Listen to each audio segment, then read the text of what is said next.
महाराष्ट्रात पोटनिवडणुकीच्या चर्चेला सुरुवात झाल्यापासून राहुरी मतदारसंघ नेहमीच राज्यात चर्चेच्या केंद्रस्थानी राहिलाय. या चर्चेसाठी कारण सुद्धा तसंच आहे. राहुरी विधानसभेचे आमदार स्वर्गीय शिवाजीराव कर्डिले यांचे चिरंजीव अक्षय कर्डिले यांनी मागील काही वर्षापासून या मतदारसंघावर आपलं लक्ष केंद्रित केलं होतं. अक्षय कर्डिलेंनी येथे जनता दरबार, महिला महोत्सव, आरोग्य शिबिर यासारख्या कार्यक्रमांच्या माध्यमातून पूर्ण मतदारसंघ पिंजून काढला. त्याचबरोबर भारतीय जनता पार्टीच्या नेतृत्वानेही ही जागा अक्षय कर्डिले लढवणार असं जाहीर करून ही जागा प्रतिष्ठेची केली. जुन्या कर्डिले तनपुरे संघर्षाची पुन्हा एकदा पुनरावृत्ती होणार का मिटणार अशा चर्चा सुरू असतानाच तनपुरेंनी निवडणुकीतून अचानक यू-टर्न घेतला.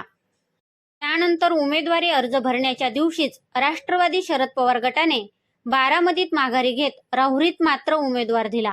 तत्पूर्वी भाजपने कर्डिले हेच आमदार होतील हे गृहीत धरून आपली रणनीती आखण्याचं काम केलं.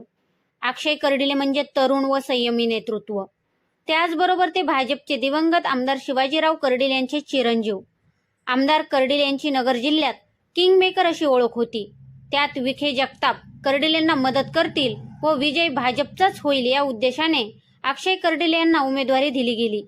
त्याचबरोबर आमदार जगतापांचे नगर जिल्ह्यात असलेले सर्व पक्षीय नातेसंबंध ही सुद्धा त्यांची जमेची बाजू आहे.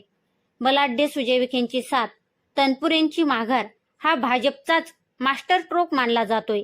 त्यामुळे राहुरी पोटनिवडणुकीत पुन्हा एकदा विखे पवार संघर्ष नक्कीच पाहायला मिळणार. राहुरीमध्ये कर्डिले आणि मोकाटे यांच्या सरळ लढत होत आहे.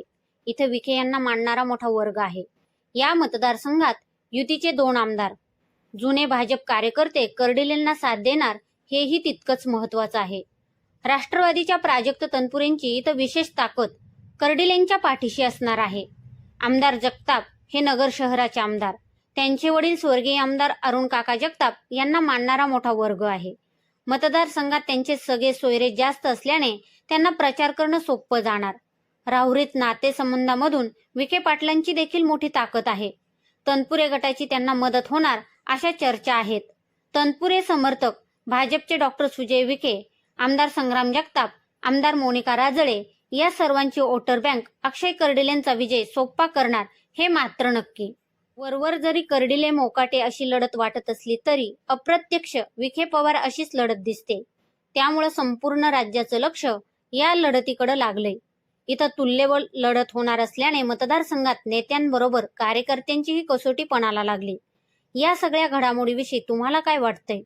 विखे जगताप ही निवडणूक भाजपच्या बाजूने फिरू शकतील का? यंदाच्या निवडणुकीत वारं कुठं वाहतंय हे आम्हाला कमेंट करून नक्की कळवा. शिवाय विषय आवडला असेल तर चॅनलला लाईक व सबस्क्राईब करायला विसरू नका. पुन्हा भेटू नव्या विषयावर. तोपर्यंत जय महाराष्ट्र.